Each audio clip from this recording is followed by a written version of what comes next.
Today's presentation is part of the Pride Faculty Lecture Series, and I'd like to introduce our three speakers. Professor Tully is the Interim Director of the Institute of Mental Health Sciences and a Professor of Public Health at Ulster University. Professor Tully's research focused on addressing population levels of physical inactivity and sedentary behavior, which are major causes of poor physical and mental well-being.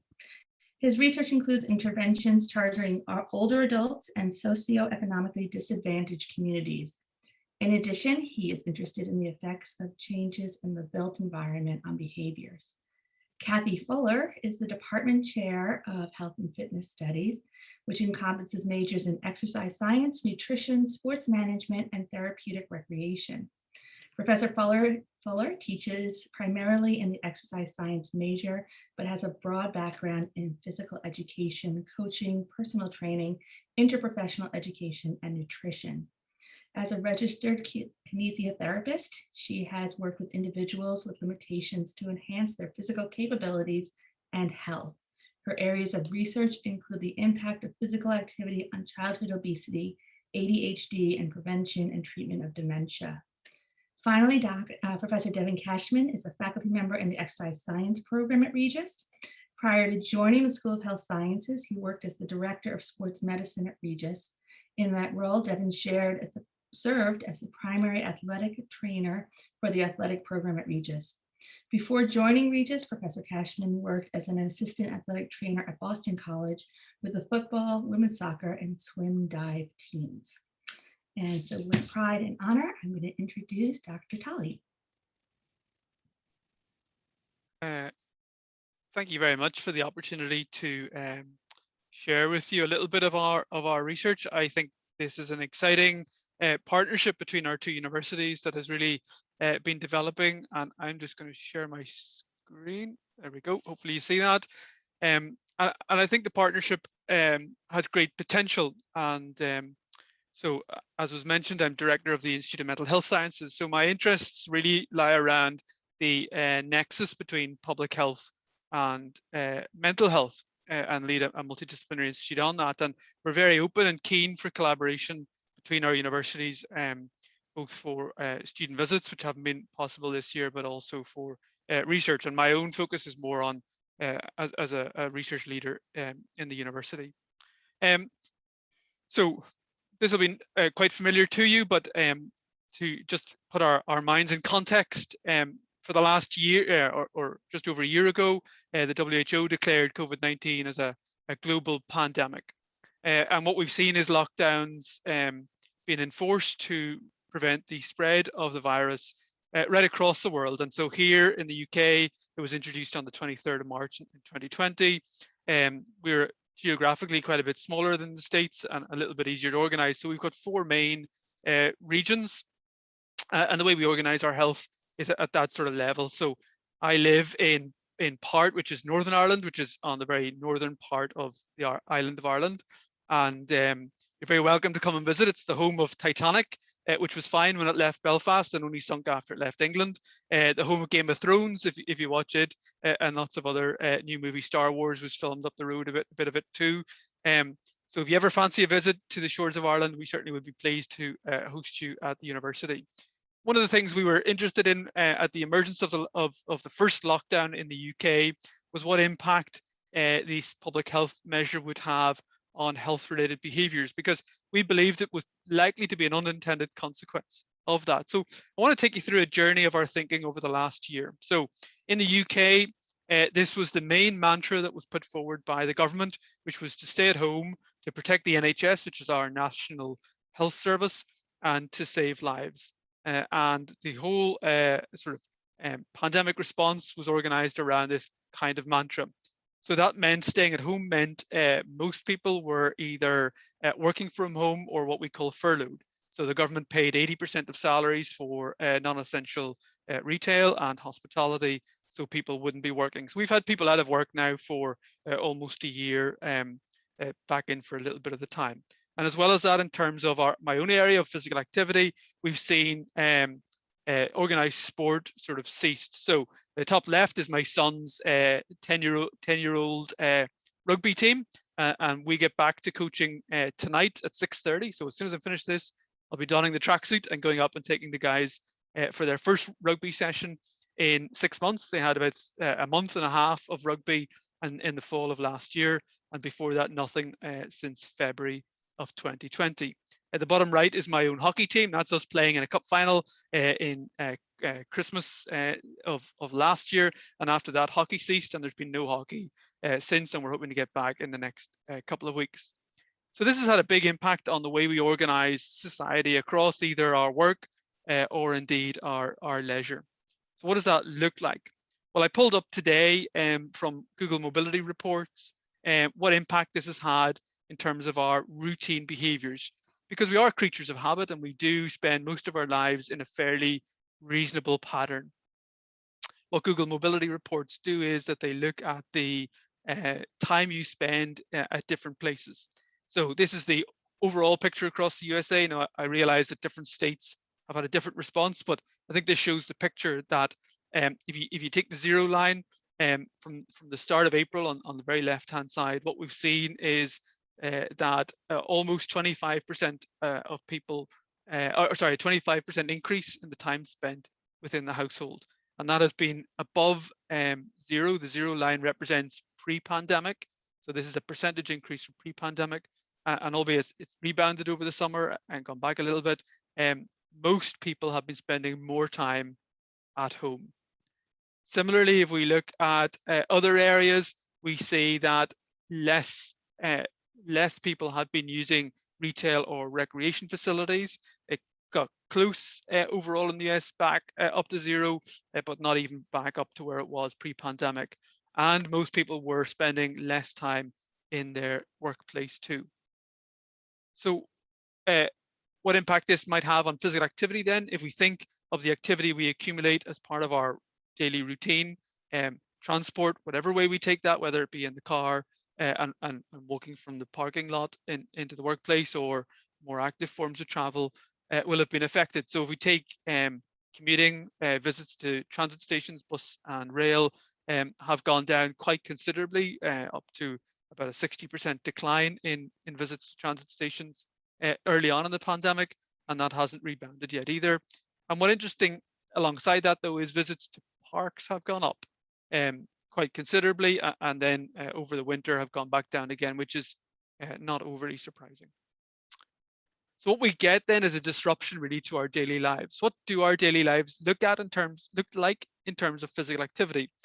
Well, what I want to draw your attention to is this is a very large analysis from Tessa Strain, and she identified that the mean time spent physically active whilst in travel was about 77 minutes a day.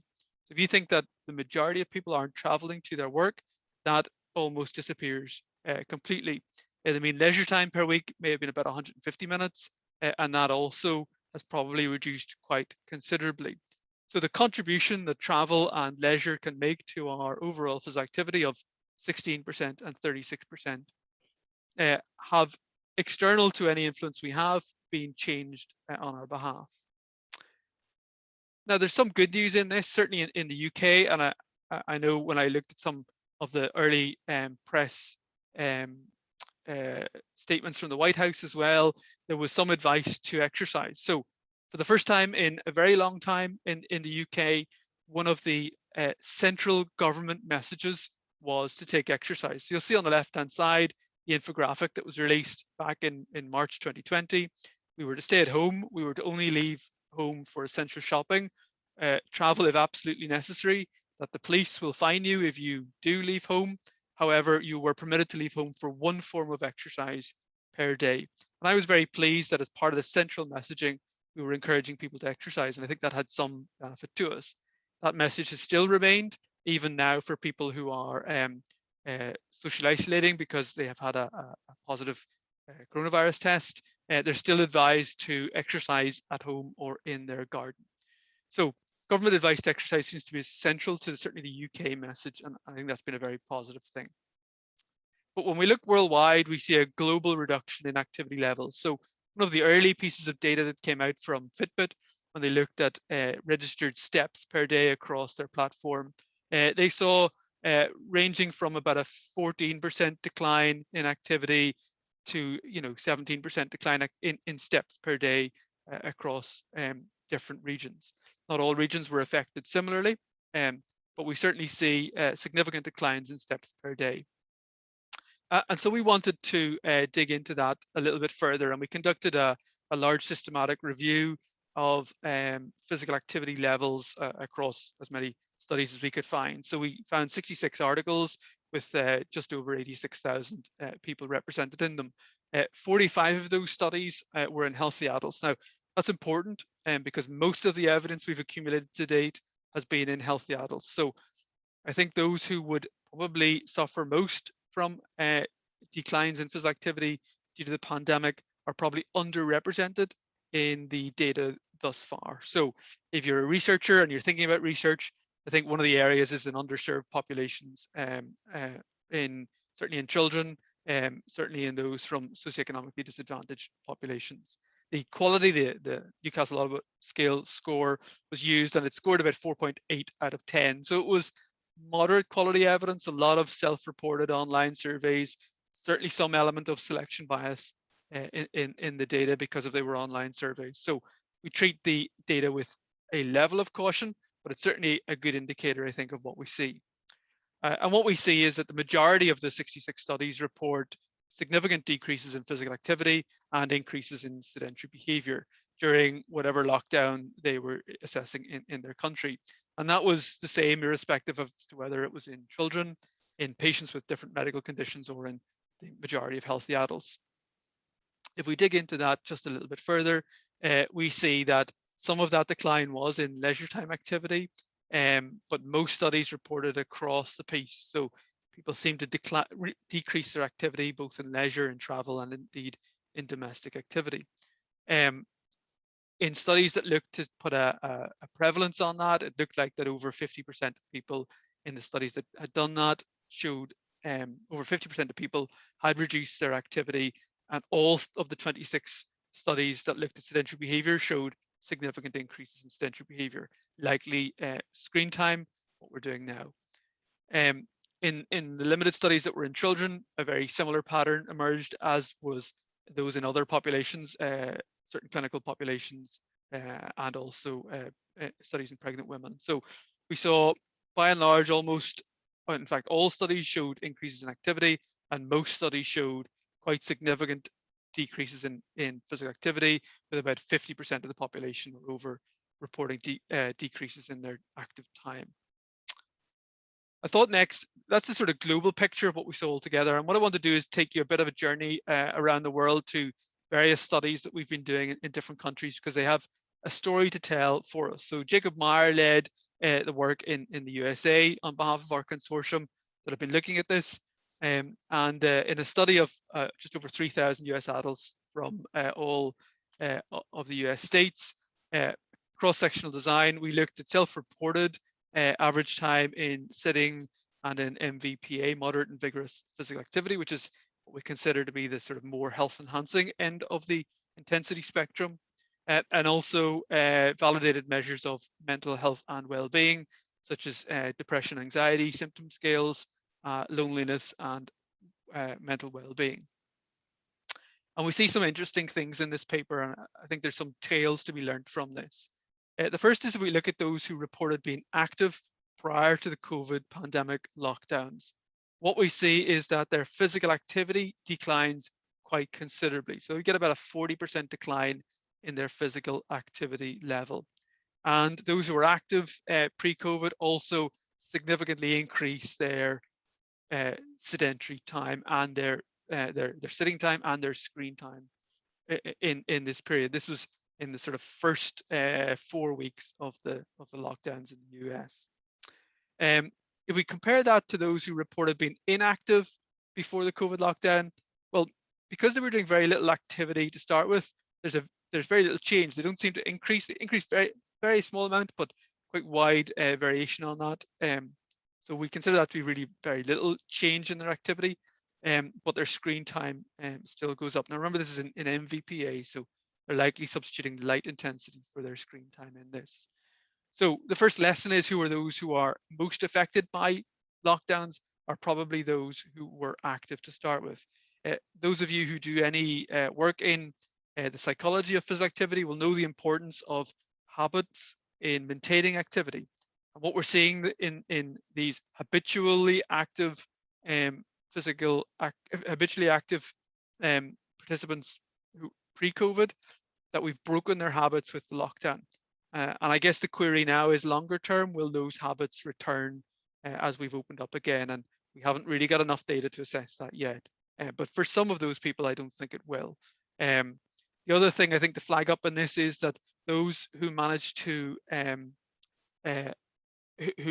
who decreased their activity, who went from active to inactive, were more likely to be those who reported higher symptoms of depression, greater levels of loneliness, higher perceived stress, and lower positive mental well-being. So there seemed to be some interaction between the mental health status of these individuals who have reduced their activity levels. And we know that those are vulnerable groups anyway.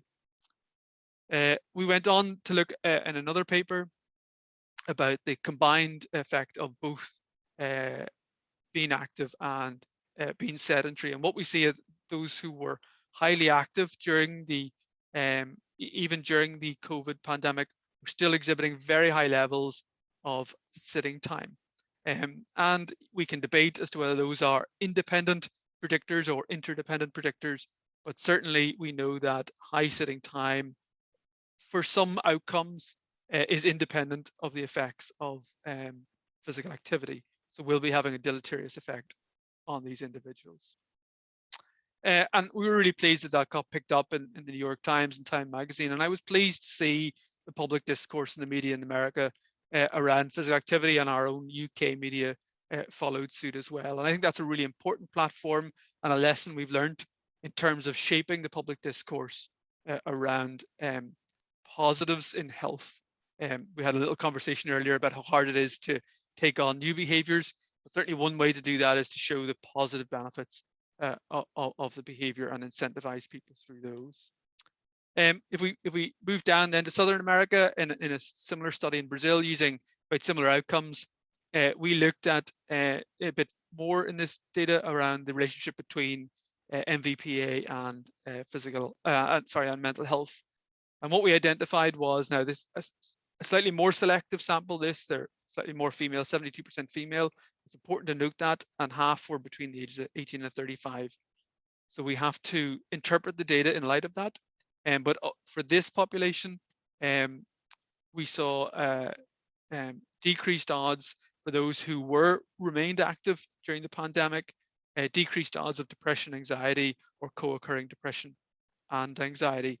Now, the levels of depression, anxiety symptoms were relatively mild, but certainly were higher than what would normally be reported in Brazilian population studies. And so what we're inferring here is that we believe that the message that physical activity is good for your mental well-being certainly holds true, or perhaps even holds more true during lockdowns. And we really should be targeting that message, and that's been really pushed in the UK in the last few weeks as people have been trying to push for release from lockdown, but that the importance of physical activity for mental well-being, and we're showing that here. In a parallel study in Spain, we included a bit more behaviors on this. So you'll have to work with me through this one. This one is the first 3 weeks of the Spanish lockdown. And if you don't know what happened in Spain, Spain introduced a very strict lockdown.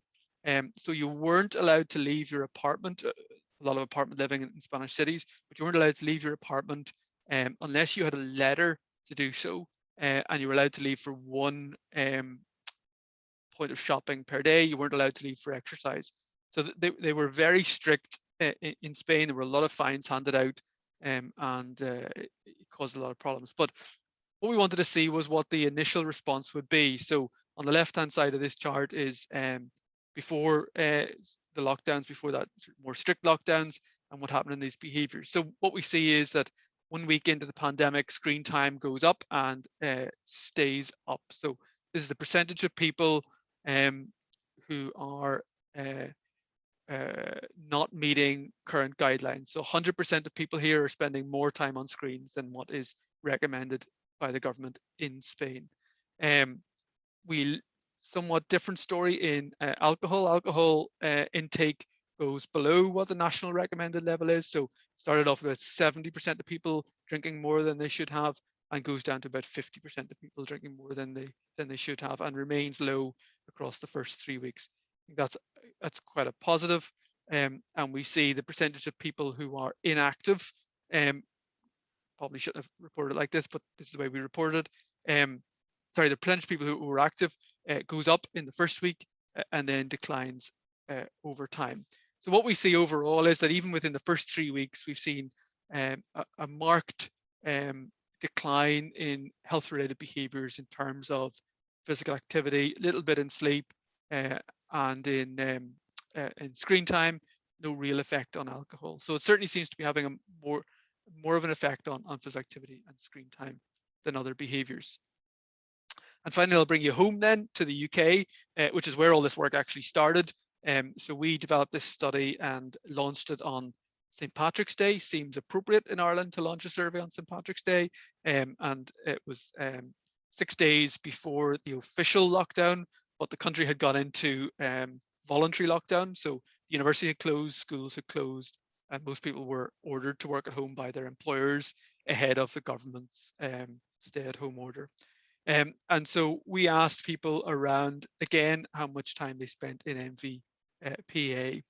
And with some interesting findings here. We found in the first wave of the pandemic in the UK, a slight increase in physical activity. And we put that down to the advice given by the government to exercise every day. Now, in unpublished data, which I'm not presenting here, we've seen that decreased in the subsequent waves. So it didn't remain up, it went down and lower than pre-pandemic levels. But in those who were more likely to maintain their activity levels, they were more likely to be female, older, had a higher annual income, and were physically active before their lockdown. So we can begin to get a picture of the kinds of people who may have been affected more than others. And what's interesting here is that young people seem to have been affected more than older adults. And we've seen that in other studies in terms of mental health as well. And unsurprisingly, there's been inequalities in terms of socioeconomic status, with those of a higher annual household income maintaining their activity over others. Another paper, so number of papers from the same study here. When we look at screen time, we do see an increase in screen time per day. And again, those for whom have increased their screen time were younger, were living alone, employed, so they were working at home, likely on screens, had a higher income, and were smokers. So this is obviously a negative health behavior in our view. So young people here are disproportionately affected again. In terms of alcohol consumption, we see that about 17% of participants reported an increase in their alcohol consumption. That was quite a concern here in Ireland and in the UK, and that seemed to be disproportionate in younger people as well. So for those of us who work in universities, our students are probably being affected more, and the young economically active folks are probably being affected more than others, and that those who did increase their alcohol consumption also reported poor mental health, which is no huge surprise in that. We finally then went on to look at diet and specifically fat intake. There were lots of reports of people baking at home, cakes and cookies and all kinds of things, and we wanted to sort of report that. And what we saw was an interesting dichotomy in the data. So almost half of people did better. They decreased their fat intake into our first wave of our lockdown, and about 41% of people increased their fat intake. And again, it seemed to be that females were more likely to report an increase in their fat intake with no association to mental health. So certainly there's something around activity and also dietary changes in younger people and in females. We didn't conduct any new surveys on children. A bit harder to access that data. I'm certainly keen to see more of that research done. But what we did do early on is to do a narrative review of what the likely impacts on children of prolonged isolation in the form of lockdowns would likely to be. And this is the sort of summary of that narrative that I thought it's worth having at least a little think about. So what we see is that if we impact that children's isolation will impact on activity levels. So we see it where there's a negative sign there, we see a decrease in physical activity levels, and that decrease in physical activity levels has profound effects across the young person's well-being. The obvious things around obesity and fitness are plain to see, including cardiovascular risk and adiposity. But think of the broader impacts on that. There's good evidence to show that that decline in activity would also lead to declines in motor development. So their future prospects for physical activity, their physical literacy, if you like, might be somewhat reduced as well. And it'll also have an impact if we follow the graph on around on family behaviors. If we add screen time into that, we bring in some more knowledge around depression and mental health. And we also think about other impacts like socioaffective problems. So really being a child of the pandemic probably is a hard thing to be, and we may well be dealing with the hardest hit children for quite a number of years in our education system. And I don't think we're properly beginning to plan for that for the next 5 or 10 years.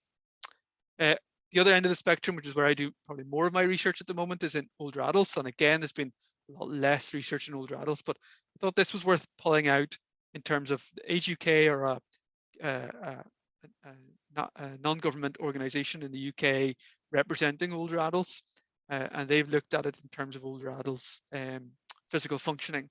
And in a large survey that they've conducted, they've shown that 1 in 3 report having less energy. No real surprise. 1 in 5 report being less steady on their feet, and 1 in 4 report being unable to walk like they did before. So what impact has the pandemic had on older adults' physical activity? Well, there's certainly some evidence to show it's declined quite considerably from our systematic review and other places, but also on their physical functioning has also declined quite considerably. And if they're having difficulty walking like they would have before, then as we come out of these lockdowns, then this group may be the ones who really struggle to get back to physical functioning or activities of daily living like they would have before, and are likely to increase burden on health systems and indeed on families in terms of looking after them. So I think we need to think about targeting those two groups specifically, children and older adults. So what might we do about it? Well, Adrian Bowman's group have produced quite a number of really interesting papers from Australia. And one thing they looked at was the Google search trends for exercise across the pandemic. And what they saw, the dotted line there, is when the pandemic lockdowns were broadly introduced towards the end of March, early April 2020. And what they saw was a rapid increase in the searches for exercise. Across a number of different kinds of exercise, whether it was just exercise or high intensity exercise, or various searches related to that. So clearly across the pandemic, there has been at least an upsurge in interest in exercise. So I think the first thing we can do is capitalize on that. So if people are interested in something, it's a good time to have that conversation around how we can support that change. One of the things we were really interested in was the programs that were being offered to older adults, many of which included YouTube home-based exercise programs. Mary Peters, who's pictured below there, recorded a series of videos to encourage older adults to remain active. Mary Peters is an Olympic gold medalist and a real champion for physical activity in older adults in Ireland, and quite a well-known personality. So she was a very good front for it, but we wanted to see what the evidence was around the effects of what were largely chair-based exercise programs, because most of the organizations, when I spoke to them, that were introducing these programs were concerned about safety and felt that a chair-based approach might be the safest thing when it wasn't an instructor-led program. So we conducted a search. Most of the studies we found were in the USA or Asia with 37 studies. Many involve some form of Tai Chi or yoga. So this is chair-based or seated exercises for older adults. And what we showed was significant improvements, albeit the study sizes are relatively small, in BMI, improvements in balance and in hand grip, and small increases in walking speed. So certainly the programs seem to have had the effect that we would anticipate they would have in terms of physical functioning. And I think that's a real positive to take from that. It's a very good starting point. I think the next thing to build on those programs then is building people's confidence to use that activity to increase their outdoor activity as we come out of subsequent lockdowns. So with that in mind, closing on the end then, what could we do going forward around population levels of physical activity? I nearly always go back to Adrian Bowman's graph on the determinants or correlates of physical activity. And by and large, we have traditionally focused on the individual determinants of activity, your sort of motivations and your beliefs and your habits. But I think it's time, I think we're cognizant of the broader impacts. I think we've shown in a very large body of work over the last year that regional and national policies have an effect on physical activity, whether we like it or not, sometimes unintended, negative effect. But that we could respond to that if we can put in better policies around promoting activity. So in the UK, about halfway through last year, the UK government announced quite significant investment in infrastructure to support cycling in cities. So that policy has led to quite a number of new bicycle lanes, etc., being built in cities. Whilst car usage was quite considerably down, the streets were quieter, and it was a much safer way to get around the city, particularly to reduce prevent transmission on public transport. So we need to maintain those environmental changes that we've seen and maybe push for some more. The other thing we've done is separated the interpersonal contacts. We've lost the social support that we'd normally get, which we know is really important. So if we're looking to design back in physical activity, perhaps we should focus on the interpersonal or the social environment and the physical environment as a way of supporting that activity post-pandemic, if you like. And I'll leave you with this, which was a commentary we wrote in a journal called Cities for Health around what we could do to tackle activity at a city level. And what we see across these studies and others is that the COVID-19 pandemic has changed activity patterns in ways that were unimaginable. So we saw rapid decreases in car usage, which we didn't think was possible in such a short space of time, but clearly is. Albeit there's probably quite considerable inequalities in that. But there are good evidence to show that people have been active. I showed you the parks data from the Google Mobility reports, that people have been using their parks more. So there's certainly opportunities at the neighborhood level to promote more of what we have been doing, which is using our home neighborhoods and trying to design in ways to address the inequalities in that. So we know underserved populations live in environments that aren't as supportive as they could be of physical activity. The graphic at the bottom below is an example from Glasgow, where a museum, the outdoor space in the museum was co-designed with some young people to create a skating park for skateboarding and for scooters, but also provides the seating and that the people would want outside of the museum. So co-designing with local neighborhoods, with local people, might be a really good way to spend hard-earned tax dollars to promote activity, to promote mental health and mental well-being, and to promote social cohesion coming out of a prolonged pandemic.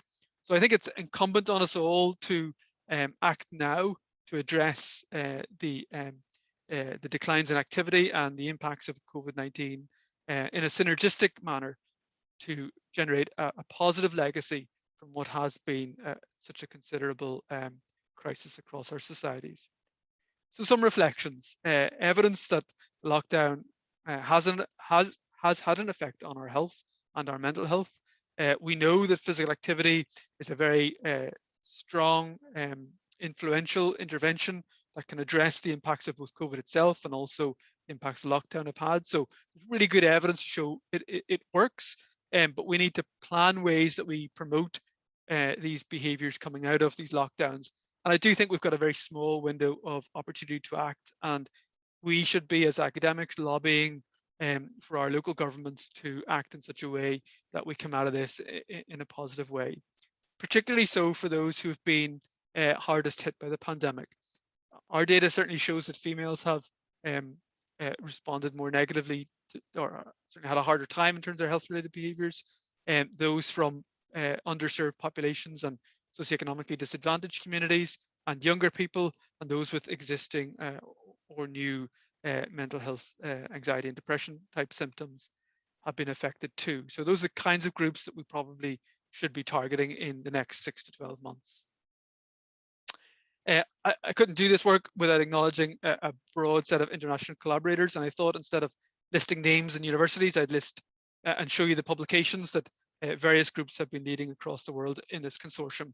And I think we've got a very strong body of evidence to back up what we're working on in this at the moment. So I'm very grateful for the opportunity to present some of our work. I'm looking forward to hearing the other speakers and to discussing this in the question and answer session later. So it's a pleasure to hand over to Cathy at this stage.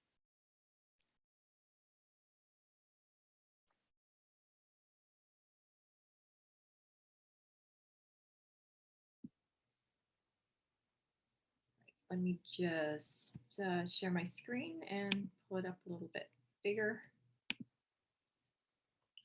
And I'm going to kind of continue from where Mark was related to the pandemic. So we've probably heard this word so many times in the past year that we're sick of it, or it goes in one ear and out the other. But basically, it's an epidemic occurring on a scale that crosses international boundaries, usually affecting people on a worldwide scale. Webster's dictionary defines it as an outbreak of a disease that occurs over a wide geographic area and typically affects a significant proportion of the population.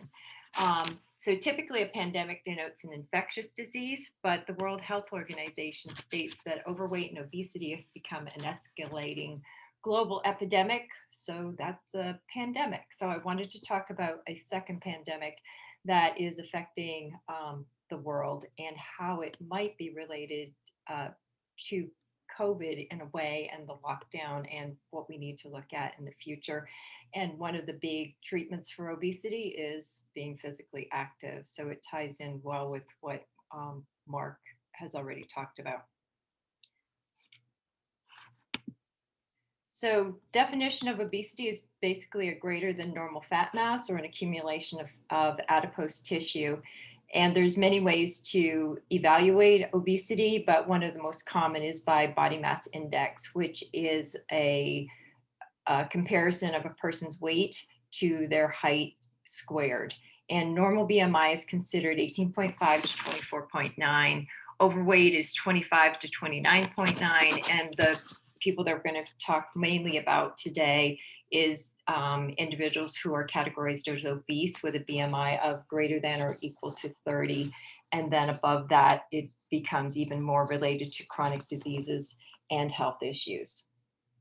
Research has shown that BMI is significantly associated with increases in cardiovascular disease, hypertension, hyperlipidemia, type 2 diabetes, and some types of cancer. And we know that physical inactivity contributes significantly to a rise in obesity. So I wanted to look at what were the current situations in the world as well as the US prior to COVID. I'm going to run through some of this fairly quickly so I can get to immune function. So in 2011, the red states shown in this top slide had an obesity rate of 30 to 35%. So people with a BMI of 30 or greater, the red states were 30 to 35% of the population were considered obese. And drop down to 2019 in the lower right, and you're going to see that it's progressed more. So the dark red maroon states have an obesity rate of greater than 35%. And you can see how many other states have progressed to a rate of 30 to 35%. And we only have Colorado and BC now with an obesity rate of 20 to 25%. So you can see the incidence of obesity is continuing to rise, and physical inactivity will contribute to this rise. Furthermore, the U.S. National Health and Nutrition Examination Survey has said that almost 75% of the U.S. population is considered overweight, obese, or morbidly obese. That includes 78% of males and 70% of females. The World Health Organization has said that 1.9 billion adults were overweight, including 650 million obese in 2016, and we know that that's increased. 340 million youth ages 5 to 19 were considered overweight or obese in 2016, and 38 million children under age 5 are already overweight or obese. And a lot of these studies are based on just survey information, so self-reporting, and we know how people self-report their weight, so it might not be exactly accurate, but it gives us a good indication. Probably of great significance is that globally it's estimated that 8% of deaths were a result of obesity in 2017, and in the US it's even higher with 12.5 to 15% of deaths attributed to obesity. And this is not looking at cardiovascular deaths, but we know that obesity is linked to many other comorbidities. So I wanted to look at whether there was a relationship between obesity and COVID-19. And some of the current research is seeming to show that, but I wanted to talk about why that might be a case. So obesity affects respiratory function. There's an accumulation of fat in the abdominal and rib areas that impact the elasticity of the lung, as well as the capabilities of the muscles, the intercostal muscles, the diaphragm, and abdominal musculature to both expand and allow more air to get in, as well as to be able to force air out. So with people who are obese, their breathing tends to be shallower and faster to get that oxygen in just at rest. And when they exert themselves, it's going to be even more of an issue. There's respiratory muscle inefficiency. It's not, the muscles aren't working well to help expand and contract the chest cavity to help with breathing at all. They usually have incidents of sleep apnea because when you are supine or you're laying on your back, the pressure of the additional fat or adipose tissue pressing down makes it difficult to breathe and have adequate oxygen exchange. 2 measurements of respiratory capacity, forced vital capacity, how much air you can breathe out in one breath, is decreased in mild to moderate obesity, and forced expiratory volume in 1 second is definitely decreased. And as people become more obese, this decreases even further. They also have an increased risk of asthma and other respiratory disorders. So lung function is already compromised under normal conditions, and any illness that an obese person gets is going to impact their body because they can't have the normal breathing capacity of someone who is not obese. So we have 2 immune functions in our body, an innate or non-specific immune function, and then an adaptive system. And for a normal person, the innate or non-specific immune system provides the first line of defense. And there's phagocytic cells, both macrophages and neutrophils, that move to areas of infection of disease, and they engulf the cells, and they then produce weapons to kill that pathogen. Pro-inflammatory cytokines and interferons are produced that also destroy the pathogens or the virus. Toll-like receptors alert the body and initiate this response so that our bodies can react to these pathogens or virus or things that are in our body that aren't supposed to be there. And lymphocytes, called natural killer cells, recognize that there's something there that shouldn't be, and they work to destroy these abnormal cells. The nonspecific immune function reacts quickly to things in our body, so it provides that immune function quickly, but it affects all parts of the body.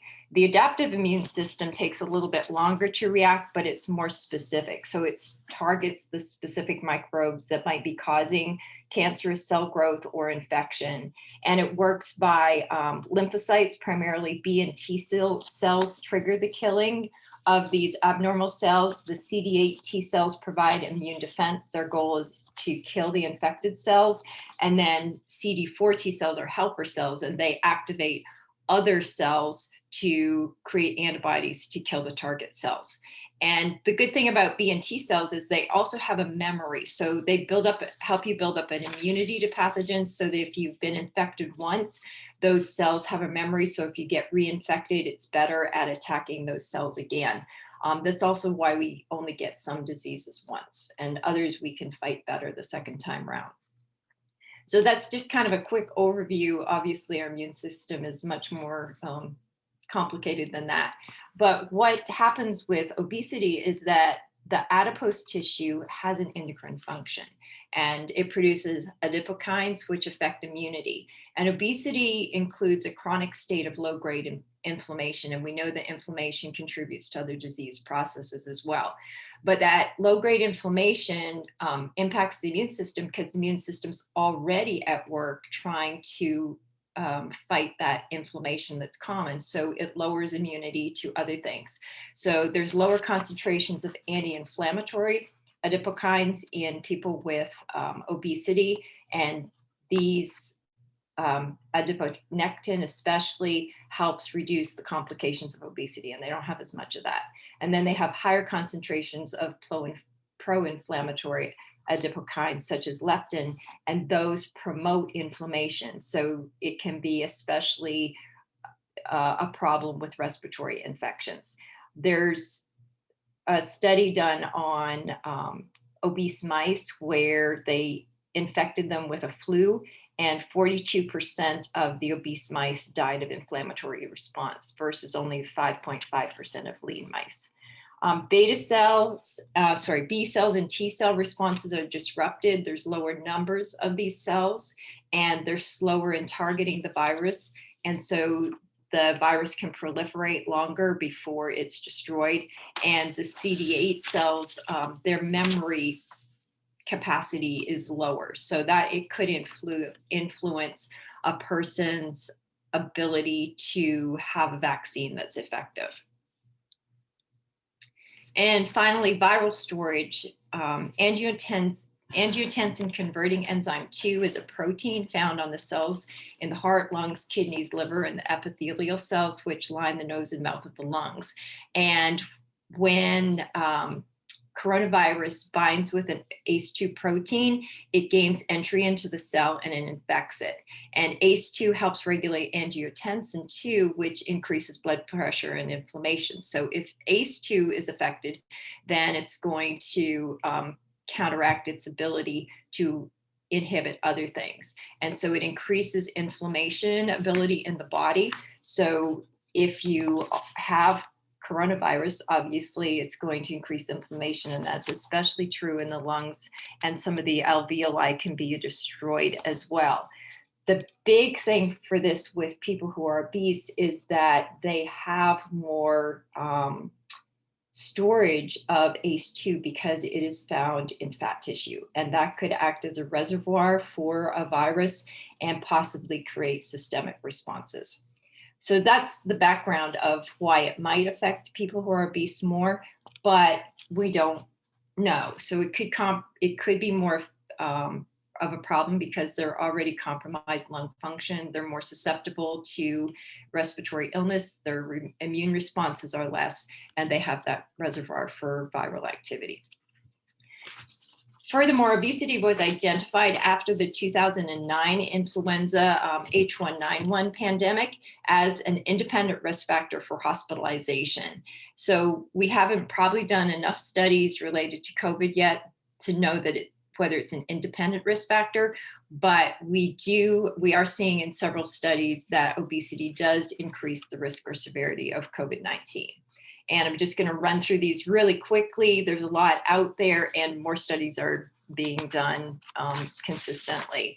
But in the UK, people who are obese, people had a BMI that went from overweight, so from that level of 25 up to stage 2 obesity, so a BMI of 35 to 40. Those were compared, and they had an increased risk for COVID-19, as well as an increased risk of hospitalization. 2 medical centers in the US did a small study on younger people aged 18 to 45, and they found that those who were obese were at a greater risk for adverse outcomes. They needed intermittent mandatory ventilation more often, and they had a higher risk of mortality. And in this study, they did find that obesity was an independent risk factor for COVID. In Lille, France, 47.5% of patients admitted to the ICU for COVID-19 were obese. And those patients also showed an increase for intermittent mandatory ventilation compared with normal weight patients. Study in Italy looked at overweight and obese patients with COVID-19, and they found that those who were being admitted to the hospital with COVID-19, that people who were overweight and obese were 10 years younger than the patients of normal weight who were being admitted for COVID-19. And so they had a higher susceptibility to the adverse outcomes of COVID-19. They were more frequently admitted to ICU, and they required more frequent respiratory support for treatment. China's study looked at patients starting with a BMI of greater than or equal to 28, and as BMI increased, so did the risk of severe COVID.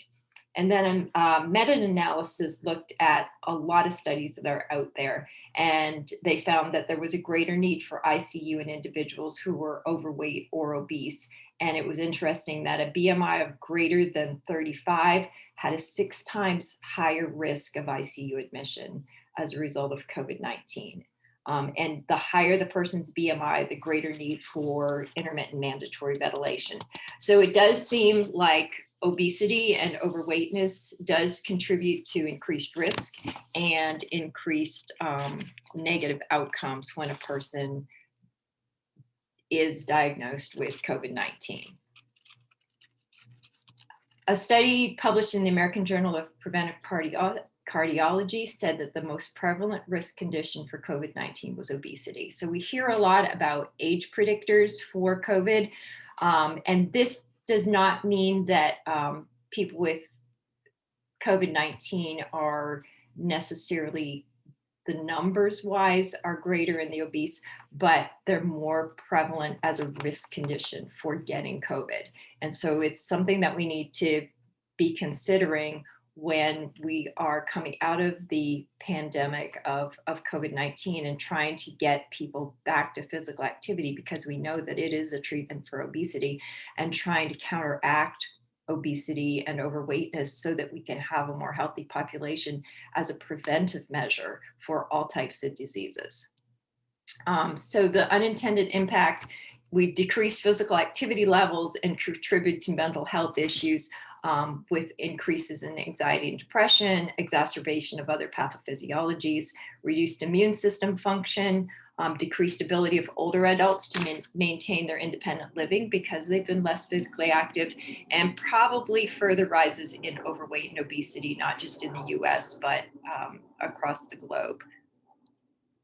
So what's the solution? Well, one of the big solutions is physical activity, because it's been shown to reduce obesity by decreasing weight, decreasing fat mass, and increasing lean body mass. It's been shown to decrease risk of other diseases. It decreases inflammatory responses.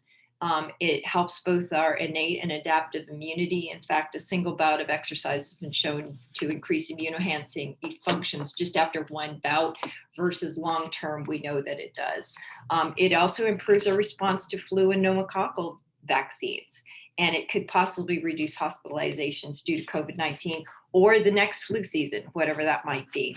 So people don't want to do it necessarily, but it has a huge impact. We want a pill to fix things, but we don't want to become physically active. So like Mark said, coming out of the pandemic, this might be a chance for us to change people's attitudes and help them become more physically active.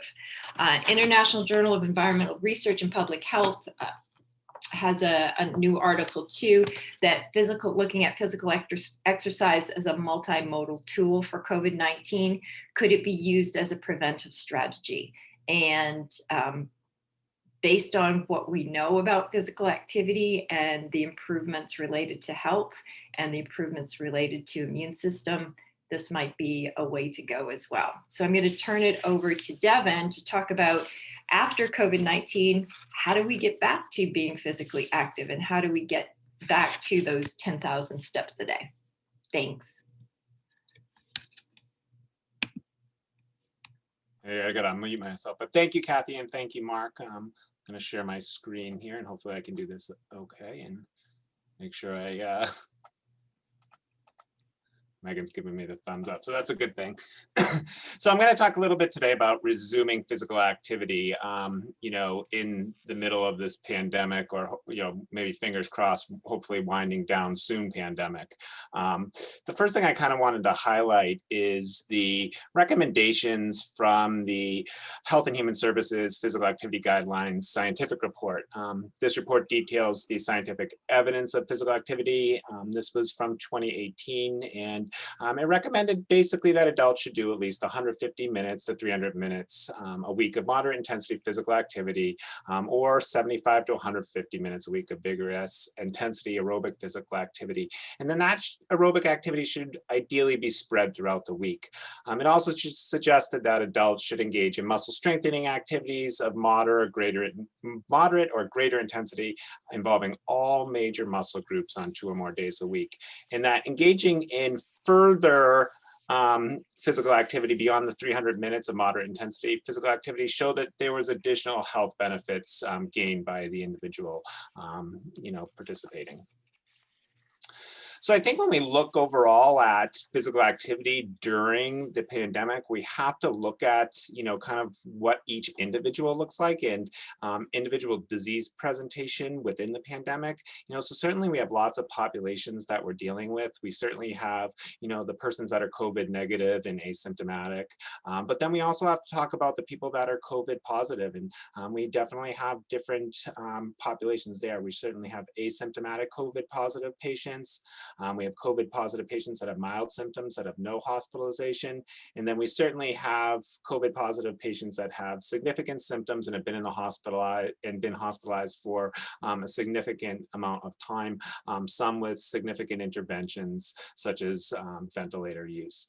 Then we also have to look at the population that has identified as having long COVID, which is, you know, really people that have symptoms and fatigue lasting weeks or months after the initial infection period. So with that in mind, you know, hopefully I can give you, you know, some idea about what, you know, type of exercise that, you know, we want to look at.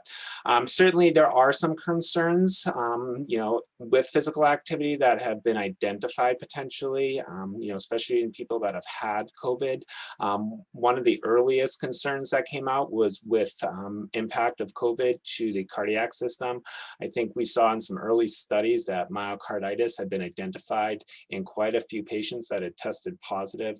I know a early study from Germany found that over 60 patients out of 100 that they did cardiac MRI on had or could be identified as having myocarditis. And then I know another study out of Ohio State identified 12 athletes out of 24 that had either myocardial inflammation or were diagnosed with myocarditis from myocardial or cardiac myocardial resonance imaging.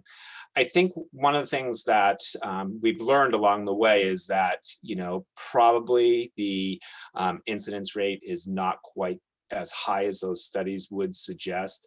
I know there's a recent study that came out of the University of Wisconsin-Madison in their athletic population, and they only found that 2 of 145 student athletes could be identified with having myocarditis on CMR imaging. I think the one thing that we have to be careful about, speaking with some of our physician colleagues that we you know, work with our students, is that, you know, using cardiac magnetic resonance imaging for diagnosis doesn't necessarily translate into acute or long-lasting lasting clinical significance, you know, in terms of function. So I think that's one of the things that, you know, we need to be careful of. The incidence rate has actually, you know, been suggested that it's far fewer than what those studies suggested, and maybe somewhere in the neighborhood of 5%, you know, incidence rate of myocarditis. You know, there are also concerns with the pulmonary system. So certainly ARD, or acute respiratory distress, you know, is something that we have to be careful of in patients that have had COVID. Some patients obviously have COVID-19 pneumonia. And then we see in certain patients fibrosis and, you know, similarly alveolar destruction, which leads to impaired surface area for gas exchange within the lungs. And some of these patients will have long-lasting cough, dyspnea, fatigue, and, you know, dysfunctional breathing patterns that, you know, may need to be addressed before they really engage back in physical activity. I think, you know, when we look at the SARS-CoV epidemic, it suggests that, you know, persistent impairments in pulmonary function and exercise capacity is something that we're going to see in survivors. But it remains, you know, like I said, it remains to be seen whether this will be something we see in COVID-19 as well. So we're not quite sure if we'll see the same effects overall. As far as musculoskeletal system concerns, you know, certainly, you know, there are patients that have had COVID that suffer from muscle pain, joint pain, muscle weakness. And, you know, I think the bigger part of that is that we're not sure whether it's directly related to the viral impact or whether it's basically due to the general deconditioning because they haven't been able to be, you know, up and about and doing their normal activities and maintaining their normal physical activity status. We also need to be concerned about the metabolic effects, you know, of inactivity, you know, such as impaired insulin sensitivity, you know, decreased lipid metabolism, and certainly sarcopenia or skeletal muscle mass loss that occurs. And, you know, those things occur, you know, in less than 2 weeks. And if we think about, you know, most COVID patients, those, you know, patients are going to probably be inactive for, you know, at least 2 weeks in most cases. Kind of one of the emerging concerns with COVID-19 right now is, you know, blood clotting, and, you know, looking at it from that perspective. Also, you know, from a hematological perspective, you know, some patients will have ongoing hypoxia, you know, during recovery. And I think, you know, that's something we need to be concerned with as well. So when we give, you know, physical activity recommendations, I think one of the things that's important to look at is what the individual's activity profile looks like. You know, we could be dealing with anyone from a professional or highly recreational athlete to a sedentary individual, and, you know, everything in between. And that's going to, you know, alter some of the recommendations that you might have for the person upon resuming or starting physical activity, certainly. I think some other things that we need to take into consideration certainly are, you know, the age of the individual. You know, we thinking of a pediatric or, you know, young athlete returning to sport or an older athlete. I also think, you know, do these patients or do these individuals have any previous history of disease is something else that needs to be considered. And then, like I said, you know, certainly COVID-19 infection severity, because that exists along a pretty broad continuum from people that have, you know, no symptoms and have been physically active during the entirety of the infection process to those that have been severely, you know, impaired by the infection. And then also, you know, the individual squalene, you know, post-infection, do they have signs and symptoms, you know, that are ongoing, consistent with underlying disease? And I think that's something I would caution probably is going to be one of the biggest things to take a look at as far as, you know, making recommendations for physical activity with these people. So there have been a lot of recommendations that have come out from the American College of Cardiology and other organizations. You know, this one here that's on your screen is looking at recommendations for competitive athletes and highly active people. I think the takeaway from this is that if you have been negative and asymptomatic, there's really no limitation to becoming physically active. And then if you're asymptomatic, even though you've tested positive, there really is no testing that's recommended that you need to do on a cardiac end to resume physical activity. It changes a little bit if you've had mild symptoms or you've had significant symptoms, where the recommendation is if you're going to return to high level activity, that you undergo some more, you know, specific testing for cardiac function. There are also some pediatric guidelines out there. So those of you that may have children, as I do, I think, these follow along a similar trajectory as the adult guidelines. But again, what we're really looking at is that, children that have had either, mild symptoms or have remained asymptomatic, they really don't need to go under any further examination, before they return to being physically active. It's those individuals that have moderate symptoms or severe symptoms that warrant some more, testing to make sure that there are no impacts, on the various body systems. I kind of like this slide here. This was from an article from Maisel, and this was some considerations for return to exercise following mild to moderate COVID-19 in the recreational athlete. But I also think this applies to just kind of the general population as well in some respects. I think kind of some takeaways from here that are important is that each patient or each person is unique. The one thing about COVID is that there's really some wide patterns in infectiousness and symptom presentation. There's no real pattern that you can put your finger on and attribute to every individual that's had it. I think along with that is patients with COVID recover at unique rates. Okay, so there are algorithms out there for return to activity, but you may need to modify those in terms of returning a specific patient to physical activity or a specific person to physical activity. And then I think, again, some of those things that, we need to consider is that, the level of physical activity is different for individuals, and that we need to be concerned about patients that have persistent symptoms of COVID and prescribing them exercise after the infection. So generally speaking, and this is kind of a good guide for patients that have had COVID, but I also think, again, if you've been asymptomatic and negative, you can be physically active. You didn't need to stop if you were already physically active, and there's nothing that says you shouldn't be physically active. As Dr. Tully and Dr. Fuller mentioned, there are some benefits to being fully active. With respect to overall health. Individuals that tested positive should be asymptomatic for at least a week before they begin an exercise program. And then the general recommendation is that if you've had a positive test, even though you may be asymptomatic at the time of the test, that there should be no exercise and you should rest for about 2 weeks. And that's because the symptomology usually occurs within that 7 to 10 day period after testing positive for most people. So that takes that into account. And then certainly individuals that are symptomatic should wait 2 weeks after symptoms resolve before they attempt to begin any physical activity programming. I think if there's any symptoms or return of symptoms as you get back to being physically active, that's the person that should seek medical advice, and probably undergo some further testing to make sure there are no underlying complications as a result of the COVID infection. Generally speaking, when we, look at returning to physical activity or beginning physical activity, I think both of those apply to this, is that, it should be a slow resumption.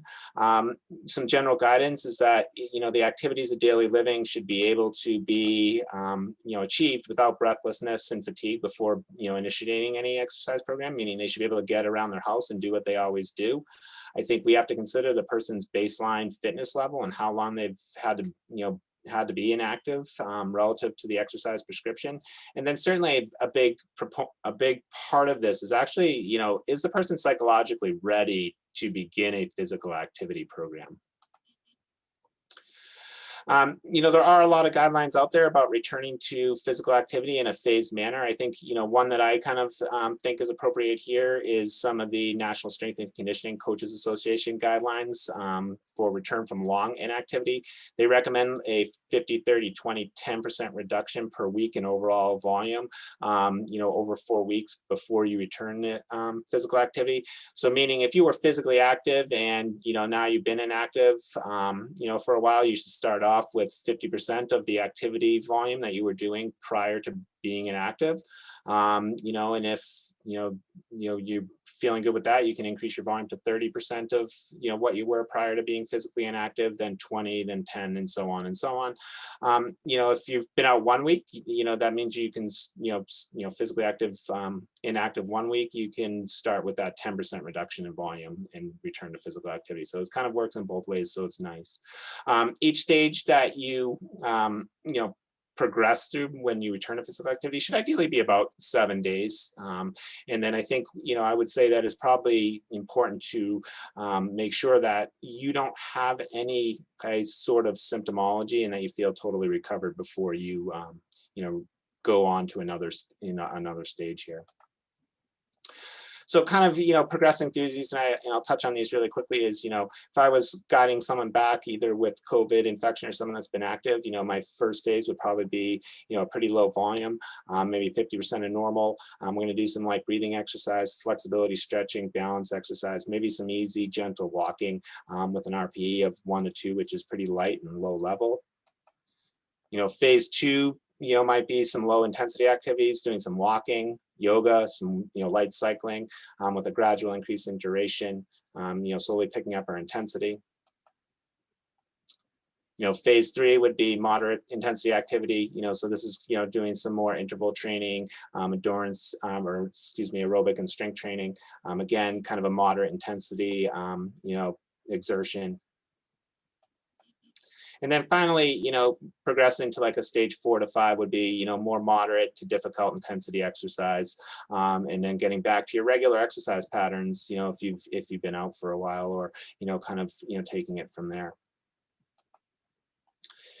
So I, kind of summary, back from, Dr. Tully, Dr. Fuller, and kind of with some of these recommendations, but, this is the perfect time to become physically active if you haven't been.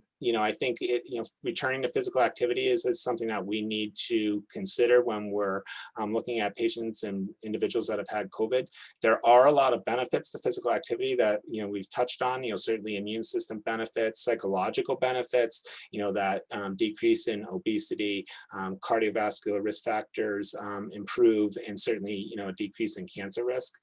Interestingly enough, and I'll kind of touch on this here as I finish up, but, there have been some studies that have come out recently looking at exercise and risk of COVID-19 infection.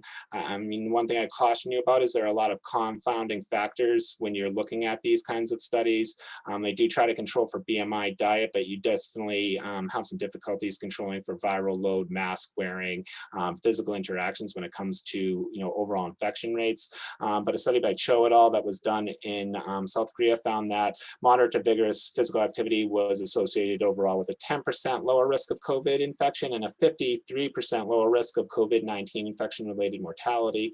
Another study by a group out of Spain that was a retrospective cohort study looked at patients between 18 to 70 years old that were diagnosed with COVID-19 and hospitalized. And what they found is that baseline sedentary lifestyle increased the mortality of those patients that were hospitalized with COVID-19. So I think, again, physical activity has some, real benefits that we need to take advantage of, especially, in the middle of a pandemic. But I think, for those people that haven't been physically active, we need to probably think about, trying to find ways to make the, make that physical activity something that they can, get involved with.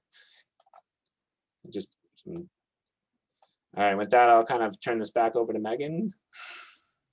Thank you so much, Devin. That's great. So I know that we're kind of up on time, but I'm hoping that we could spend, 5 minutes or so responding to questions. So feel free to unmute yourself and ask. Devin, if you wouldn't mind stopping the share screen. Yeah, there we go. Perfect. Okay, thank you. We do have a question for you, Professor Tully, to get us started. What age group or grade level do you think will end up having the most challenges down the road? You mentioned paying attention to those younger populations moving forward. So, whether that's educationally, socially, which group are you most concerned with? Yeah.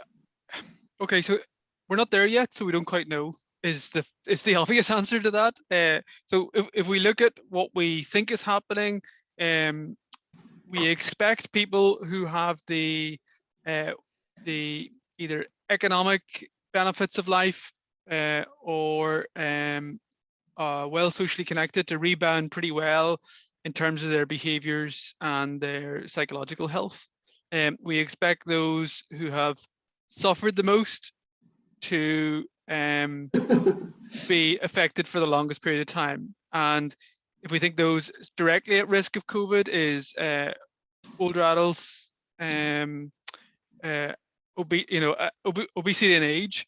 And obesity is largely driven by socioeconomic disadvantage. Certainly in the UK, I imagine we don't quite have the same ethnic profile in Northern Ireland as you have in America. So there's an ethnicity factor in that as well. But we really think it's going to dramatically widen social inequalities, which had at least stabilized in the UK, but we think are going to jump off again. So, the groups we think are those living in the underserved populations, whether those be ethnic minorities, those with pre-existing health conditions, older adults, or vulnerable young people. So we're particularly concerned with young people who are in homes that they may not be ideal environments to grow up in. So whether they experience domestic violence or other things, alcohol abuse in their homes, are likely to really suffer the significant longer term effects. Okay, thank you for that. Are there other questions?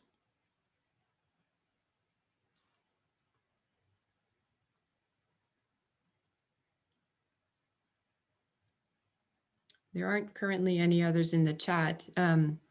Dr. Fuller, I am wondering if we're going to see more attention given to the topic of obesity again because of this, what we've seen develop in some of the early research with the connection to COVID. Is it going to bring the spotlight back in a way that it should be and maybe had changed recently?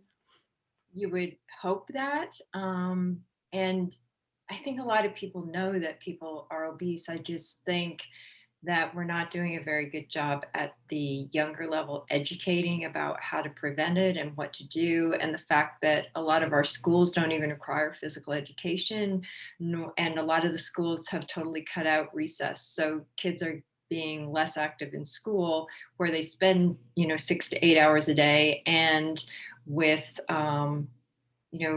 especially the lower socioeconomic areas where they don't have parks and things, or it's not as safe to go and exercise.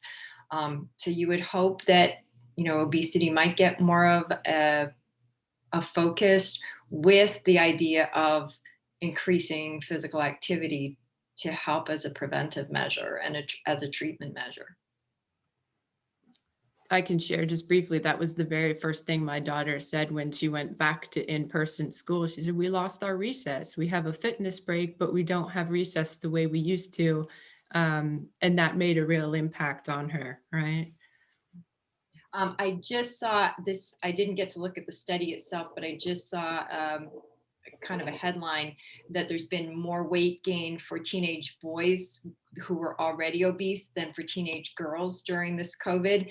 And they theorize that it's because the boys have decreased their physical activity so much more. The girls were not as physically active to begin with, so it hasn't been as big a change, but the boys, even the obese boys, were more physically active, and they've gone to obviously gaming and things like that during COVID-19.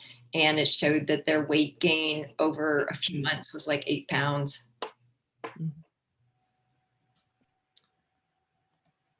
One last call for any other questions. We have time for maybe one more.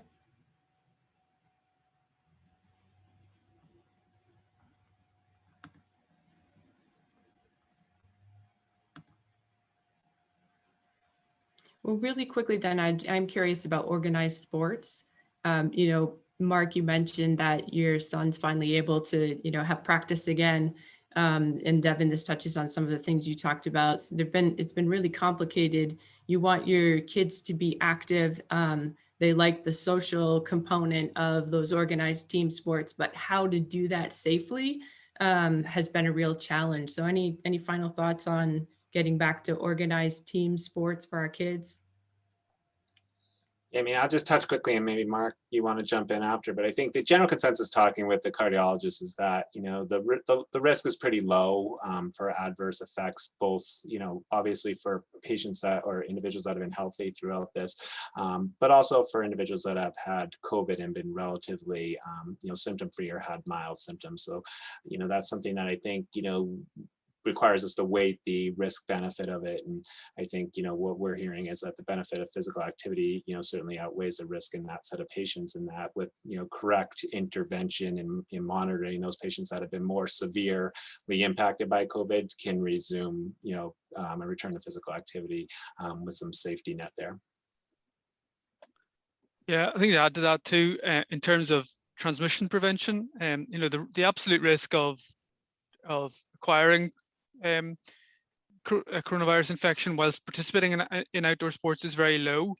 But what hasn't been put in the public discourse is that the risk for the parents attending their child's physical activity is quite high. And, I think it's incumbent on us as adults to show the way. So, certainly in our clubs, we drop kids and go. As coaches, we keep our distance from the kids, but that's more about modeling than, so we're not quite as close to them. We play rugby, which is a bit like American football, and we tend, at the age our kids are at, we tend to hit them pretty hard. So we're usually quite in their face, if I'm honest. It's part of the fun of it. So anytime you get to hit your son legally.